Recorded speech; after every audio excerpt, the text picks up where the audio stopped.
Hello and welcome to episode 4 of Altengrad. Last week we continued building the old town of the city. We built the first, although kinda short, tram line through some main old town street. The city is definitely starting to take shape, really satisfied with how it looks like overall. So today we will continue with all this. On the side of the old town, where we did the expansion last time, we will arrive at the end of this quarter.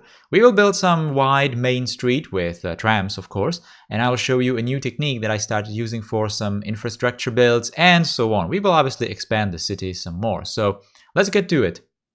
So at first we are at the gate, the first gate to the city. I already placed it in the previous episode, but I was not really focusing on it with the cinematics because it was just standing there alone, but I was just placing it there to kind of mark the location where I want to have it and where I want to start doing something else. So the gate is kind of the end of the old town, and I really wanted to use those one track, one lane tracks for the trams, so I can then create some sort of a place where trams will have to, give way to the opposing traffic until they can obviously move forward.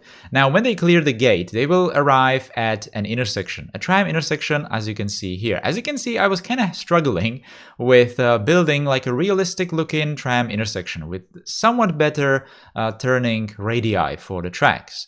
Now, I decided I'm going to kind of mess around with the editor, the road editor, and I'm going to change some of the tracks that I downloaded from the workshop, and I'm going to do exactly this. So what you see here is basically just changing one value, some kind of a intersection offset value, I think it's called, with the properties, and it's going to do exactly what I want it to do. Now we're back in the game, and I'm creating with those roads that I created, that I just upgraded in the road editor very, very quickly. I'm going to do this intersection, and you can immediately see that it looks much better. It has all the turning radii, kind of very nice, actually, very, very nice. I was really surprised that with changing just a single value in the road editor is going to have this amazing result. And it definitely is absolutely helpful to have it like this. It's basically just a very, very simple way of creating these kinds of intersections. And this is probably a start of me actually creating very specific kinds of networks for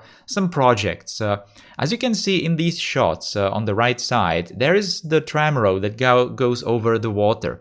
I already started building the bridge for crossing the water, the river there. You can kind of see the structure of the bridge as well. I don't really want to focus on the bridge in this episode. I really wanted to have the episode 4 about the bridge, but then I decided that it's kind of a huge project, and first we need to finish all these areas in front of the bridge. So the bridge is going to be in episode 5, and in here we are just going to do this main street with the gates for today's episode. So in today's episode, I kind of definitely took a very big bite that I was not really able to chew for this episode. So in the cinematics, you will definitely see pretty much in every single shot, you will see some places that are just not done, because it's a kind of a huge project. Like I said, a big part of the map was built for today's episode, but it's a nice start for all the rest of the areas that we're going to obviously have from this place. So like the bridge, or like some,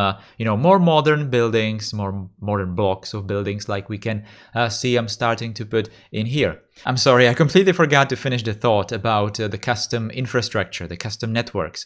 So when I was talking about the bridge, I wanted to just say that for the bridge itself, and we will see that in episode 5, that I also created a custom network for it, like widening the sidewalks and all that. So that's going to be all in the next episode. I just really wanted to say that for these kinds of custom intersections, I don't think I'm going to be afraid of just creating completely custom networks, like tailoring every single network, every single piece of road or tracks, like exactly for that project. It's surprisingly easy to go into the road editor and do these kinds of things. Now, I'm not saying that I'm going to be completely from scratch creating some networks, because I don't really have the modeling knowledge, the texturing knowledge and all that, but I'm probably just going to be using the road editor to just turn some things, some details on and off to create some interesting combinations of these infrastructures that we have at our disposal. Anyway, let's talk a bit more about this place in general. What is my motivation behind building all this and how we are going to justify having this somewhat wide street with somewhat older buildings on one side and newer buildings on the other. So we have the gate in there, which kind of implies that there used to be some city walls around the old town at least. Now, it doesn't mean that they were the only city walls, in the history of the city. There might have been some slightly more modern walls, around the bigger portion of the city, not just the old town, but the old walls were definitely torn down already because they kind of were in the way of city expansion, in the way of just creating something new. And as warfare advanced, the old medieval walls were probably not up to the task of defending the city anyway. So we are creating a place where the old city walls probably used to be. Now, I was inspired by one particular city from real life, which is actually looking very similar to this. At least the element where the city walls probably used to be is very, very similar to this. So it's basically a high-density, older structures on one side, and then you have a very wide opening with lots of trees. In this time, it's like a main road, so it's pretty much the entire width of the road or of the street is asphalt. But back in the day, I managed to find some old postcards from like 100 years ago or something like that, and there was just a tram. There was just a tram and some very, very narrow roads on the sides of the opening. So if you look at maps of cities that were not exactly completely destroyed in the Second World War, for example, then you can somewhat see that there was some place around the old town where the city walls used to be. It's usually some wider street. Today, it's probably some kind of a main street. It might even have a train station because train stations were kind of built around the old portions of the towns, maybe even right around where the old city walls used to be. So that's kind of a dead giveaway of a street that probably had some sort of walls. Now, it's also kind of interesting how names work in this day because usually names of streets or districts or something like that are kind of left as they was, from medieval ages even, unless they changed because of some political reasons, obviously, and so on. So you might even have some streets that might be called, I don't know, I'm just going to make up a street name like Wall Street, something like that. Wait, Wall Street actually exists. Well, never mind then. But it might have a meaning, It might have a meaning that is not super obvious today. So there might have been a wall, right? So maybe we could call this street the Wall Street in Altengrad. Probably not, but you probably get the meaning that you might go somewhere in real life, especially today, and the district or the street might have some weird name that's not entirely, obvious why it is like it is. But when you look at it from above, from the map perspective, for example, then you can somewhat see that there might have been something that gave its name to the place.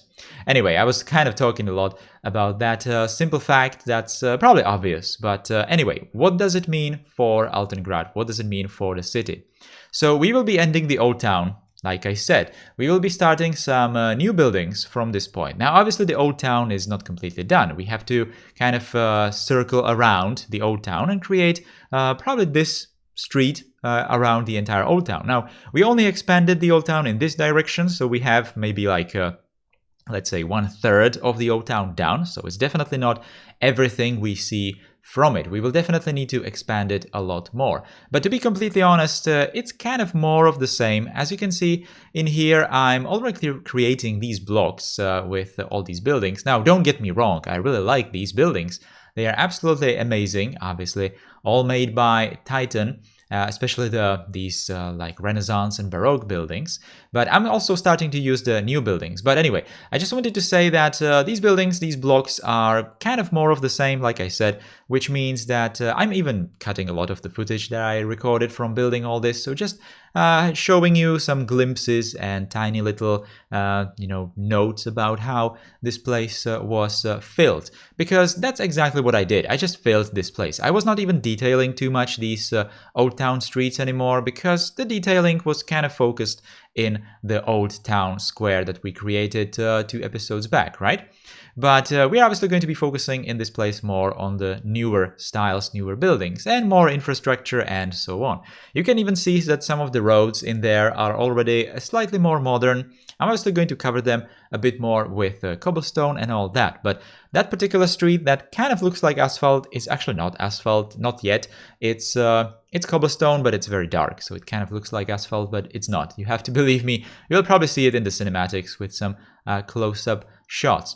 Now, surfaces again. It's kind of a headache again for this episode, and definitely was, because Altengrad is built somewhat differently than Aurelia, for example. Because in Aurelia, I'm just going to place buildings. And when I have finished placing buildings, I'm kind of done. There's obviously some detailing, trees and all that. But in Altengrad, there's a huge, portion, huge time eater. That's the surfaces, obviously. Every time I finish putting down the buildings, I kind of do it really fast because it's kind of clear how the buildings need to be placed. The styles are kind of set. So it goes really fast and it kind of makes me build more and more buildings. But then it occurs to me, and again, this is the 4th episode, and it's the 4th episode where I'm still doing the same mistake of just building, and building. And then I'm just going to decide, or not decide, I'm going to realize that I have to put the surfaces everywhere. And obviously, the more I build, the more buildings I place, the bigger the area I'm going to prepare. The more time I need to spend doing these surfaces. So it's kind of difficult to do.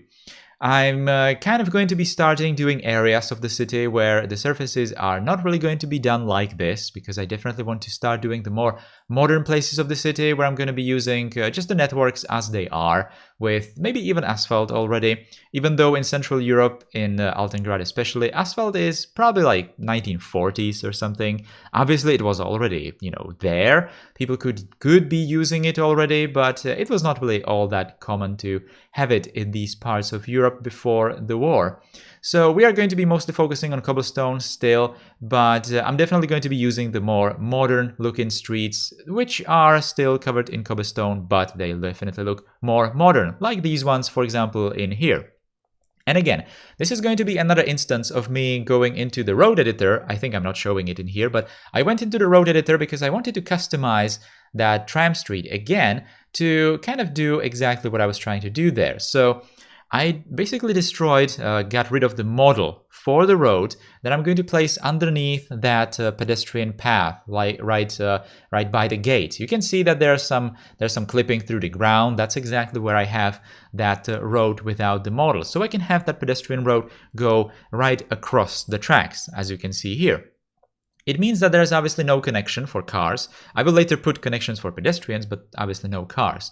Later, as we progress into the future, I will probably change this place, but I should probably, not really say how to have some kind of a surprise for you, obviously, as we continue forward. Now, I completely forgot to talk about this place that we're doing here. I'm pretty sure it already appeared in the time-lapse part of the episode, but it's basically a second intersection, only a 3-way tram intersection, and it's also going to have its own gate. I'm not exactly sure if I already showed it in the time-lapse. I think I did, actually. I converted it into procedural objects because I made it wider, and I'm kind of treating it as probably the main gate to the city back in the day, because it obviously leads straight to the old town, and it kind of then continues all the way to the castle area. So I suppose that it was probably the main street. It's exactly the intersection I'm talking about right here. So did the exact same trick with that somewhat invisible road, let's say, the road that I destroyed the model for the road, not the tracks. The tracks are still there, obviously, so they can be above the pedestrian path. And putting all the surfaces in here as before. Yeah, you can see the gate in here. I really like this place, by the way. I posted some, I will post when this episode is out, I will post some screenshots of this gate on Twitter because I really liked how this gate turned out. I definitely looked at maps and like Street View of real life, how the gate is positioned in real life, because it kind of looked like it might be positioned alone as some sort of like an arch, you know, like in France or something. But it's actually not. This gate is part of buildings. I'm not sure if on both sides, but on one side it has a building touching the gate building itself, which is kind of interesting, and that got me this idea to just put buildings like this and kind of create a wall of buildings in here. Maybe some of the old city walls are part of this building inside of it, something like that. I'm not exactly sure, obviously.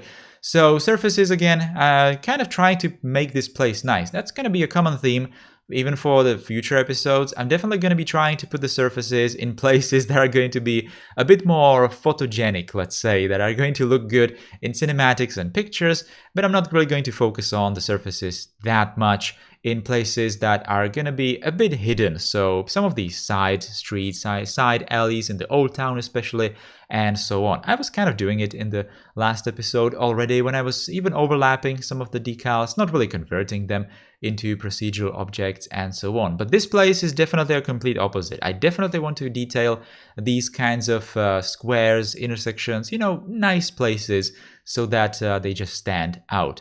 So that's exactly what I was doing here, putting even some planters there. I'm gonna later put some flowers into those planters. I kind of think I cut it off from the time lapse. I'm not sure if I even recorded detailing those kinds of things, but they will definitely be seen in the cinematics. So like I mentioned at the start, we are going to see a lot of unfinished stuff at the end of today's episode. You can kind of already see in the time-lapse that I really created a huge chunk of the city in today's episode, and it's going to be even more apparent in the cinematics. So this means that a lot of the places are just unfinished, and it's just the nature of creating these projects that are kind of like a linear, you know, it's just a street. It's a main street, so it's a line, which means that it's obviously going to be largely unfinished around it. So in the next episode, we are going to go from this particular intersection down towards the river, and we will build a very, very nice, somewhat modern looking bridge. Modern for this era, of course. Now, last tiny little detailing that I had to do in here, I had to get rid of the cables, the power wires for the trams. But it kind of looked very empty, so I had to put my own wires in here. And this was actually super difficult to do.